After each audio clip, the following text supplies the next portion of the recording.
Selamat malam para pendengar setia di seluruh Indonesia di Dongeng Aki Rukman.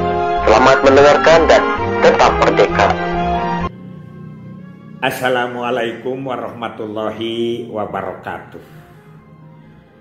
Bismillahirrahmanirrahim.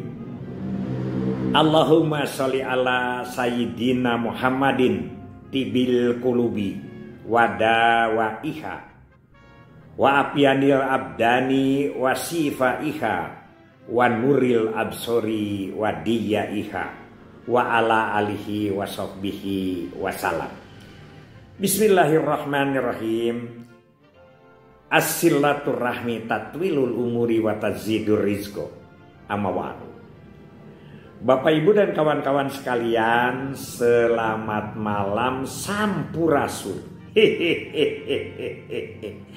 Aki malam ini akan menceritakan kegiatan Aki 2 hari yang lalu. Jadi kegiatan Aki 2 hari yang lalu itu pagi-paginya silaturahim di Bandung Barat dengan para juang kencana. Sore harinya Aki menuju ke Hotel Serela. Nah, ini Hotel Serela ini salah Aki.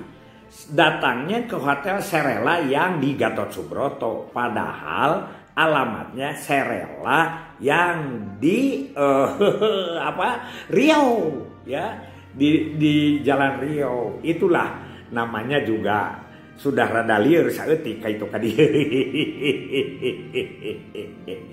Alhamdulillah Aki dipertemukan oleh Pak Agung, yaitu tim Kampung KB di BKKBN Jawa Barat dengan para pengelola kabupaten kota se-Jawa Barat. Dari tiap kabupaten kota itu ada 3 orang. Yang pertama pengelola yang ada di struktural atau fungsional di kantor kabupatennya, yaitu ada yang kabid, ada yang kasih, dan juga ada yang lainnya. Yang kabid kelihatan Pak Japar, itu ada dari Ciamis. Yang kasihnya ada Bu Nunung dari Bekasi, ada Pak Sasa dari Kabupaten Tasik, ada Kang Dik-Dik dari Kabupaten Bandung Barat, dan lain sebagainya. Ada Ceida ya, Ceida dari Cianjur. Ya, di dalam cerita itu kan waktunya sudah sore tuh. Aki sudah nyasar tadi, kembali datang ke sana juga masih istirahat begitu. Kemudian jamnya harus jam 4. Aki alhamdulillah jam 4 kurang 2 menit sudah sampai ke hotel itu. Tapi kelihatannya para peserta nggak tahu lelah, nggak tahu malas, nggak tahu cuek. Pokoknya berseliweran aja. Kalau ada yang di meja itu melaksanakan tugas-tugas yang lain. Beberapa kali oleh MC dikatakan kita mari lanjutkan, kita mari lanjutkan. Ada yang senang, cuek, dan iya biasalah, malu mungkin sudah lelah. Nah, sehingga kurang lebih mulurnya itu setengah jam lah, setengah 5. Sudah begitu sore, waktunya agak sedikit mepet, makanya Aki langsung gaspol.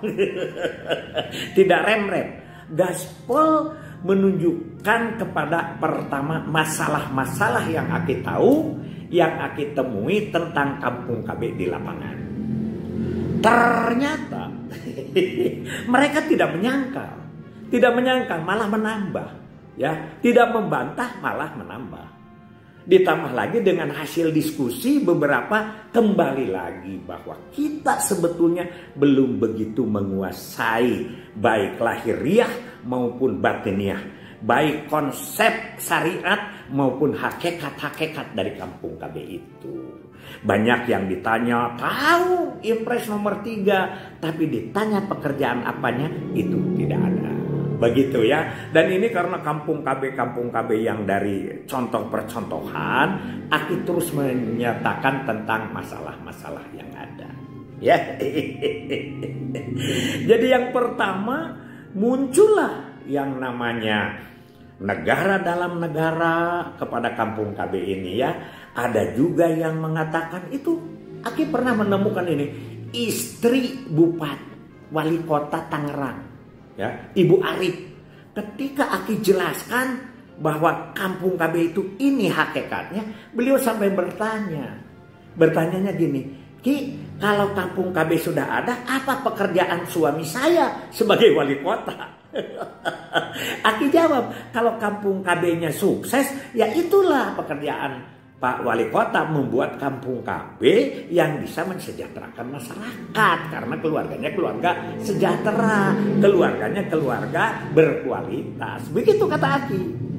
Ada lagi kan yang berbicara lagi siapa? Ini mau merebut pekerjaan RT RW, begitu. Inilah akibat dari salah satu kelemahan kita adalah komitmen yang belum jelas. Komitmen di tingkat pusat sudah jelas dengan Inpres nomor 3 hanya sebagai pembagian dukungan, sebagian kewajiban.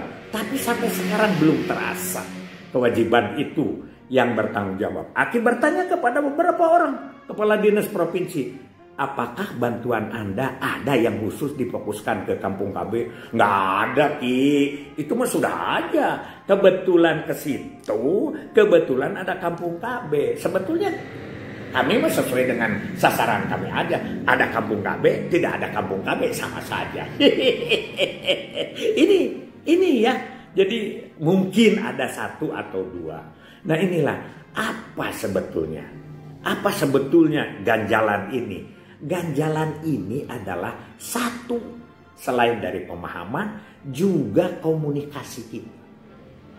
Kita jarang ketemu. Aki tanya saresehan RT, ada yang juga menyebutkan, Aki tahu kalau dia itu menanyakan, sudah saya saresehan RT. Digali lagi sama Aki, apa yang digarap, siapa peserta. Dan kaciri no ngabohong mah, kaciri yang membohongi mah. Jadi akhirnya Aki itu gaspol, sehingga ada yang barangkali mungkin ada yang baru ketemu dengan Aki. Oh, Aki itu marah-marah, bukan marah-marah, memang kenceng. Nah, yang hafal itu Aki itu kenceng, semangat. Kalau berjuang tentang kampung KB itu positifnya. Ada juga yang negatif, terserah saja. Tapi paling tidak kata Pak Agung, melohok semua. Baru ada narasumber kayak begini. Kan biasanya tuh slow, cerita teori, begitu ya. Ada yang itu dipuji, yang keliru. Ada yang membuat mural, ada yang membuat taman kampung, macam-macam lah. Ada yang membuat galeri-galeri dan lain sebagainya. Aki tidak menyalahkan itu. Tidak menyalahkan itu ya. Tidak, itu adalah aksesoris. Tapi Aki sebut bahwa sebelum memakai anting, sebelum memakai gelang, sebelum memakai arloji, pakai dululah baju dan celana. Jadi di celana enggak, tapi memakai arloji. Kan enggak lucu. PPIK-nya tidak dikatakan, tidak digarap, pemberdayaannya tidak dilaksanakan, keluarganya juga tidak tahu tentang kampung KB, tapi sudah ada mural, ada gapura, masih gapura juga itu kampung KB, di pinggir sebelah kiri, di pinggir sebelah kanan, rumput ngejejemrung begitu. Jadi inilah sebetulnya hakikat dari kampung KB. Tetap aja kampung-kampung kamu diami oleh kamu, yang enak juga kamu, haruslah diurus oleh kamu. Jadi meningkatkan kesadaran, karena awalnya itu adalah kita berpikir tentang nawacita ketiga. Itu tidak boleh loncat dari situ, karena kita tidak kuat untuk menanamkan 8 fungsi keluarga di dalam keluarga pun. Akhirnya kita dirubah dengan apa? Dengan 4 seksi. Tapi 4 seksi pun tetap, karena ini mohon maaf ya, pekerjaan kita itu adalah sebagian besar mengambil dari kewenangan desa. Itu mensejahterakan rakyat, keluarga berkualitas, itu tanggung jawabnya pemerintah desa. Sekali lagi Aki, itu sekarang diambil oleh kita. Nah, kedudukan ini yang harus kita jelas. Sebagai apa kita itu? Ada yang mengemukakan sebagai Poktan. Poktan itu tidak sebesar kampung KB, tidak, ya. Ada aturannya. Poktan itu sama dengan UPT. Kalau di dinas, Poktan itu bagian kecil yang melakukan penyelenggaraan 1-2 program, terutama 1 program ya. Itu dan di daerah-daerah tertentu, tidak seluruh desa. Ini seluruh desa melaksanakan kesejahteraan. Itu kan luar biasa. Nah, inilah yang harus kita bicarakan bahwa sebetulnya kita itu adalah mitra mereka, mau membantu mereka, apa saja namanya nanti silahkan, tapi jangan sampai kewenangan desa tetap dilaksanakan oleh desa. Dan inilah yang disebut dengan Kampung KB bagai kerakap tubuh di batu, hidup segan mati tak mau. Ya, kemarin Aki jelaskan betul-betul bahwa membangun Kampung KB, Aki kembali lagi. Istri dibawa, anak dibawa, ngendong atau nginep di tempat orang lain. Supaya apa? Supaya semuanya tersentuh, paham terhadap Kampung KB. Apalagi zaman dulunya, ibu itu, istri saya itu tukang ngecat tulisan. Ya Jalan Ayudi begitu ya. Apalagi ya macam-macam lah. Ikut KB, Matak Salse, itu istri saya. Jadi benar-benar pengalaman ini ya. Jadi soal sekarang tidak sama, di mana? Malah sekarang sebetulnya bebannya lebih berat. Hanya saja kita sekarang belum sampai ke sana. Sedikit lagi. Di atasnya sudah bagus, nanti masuk ke bawah supaya kita langgeng.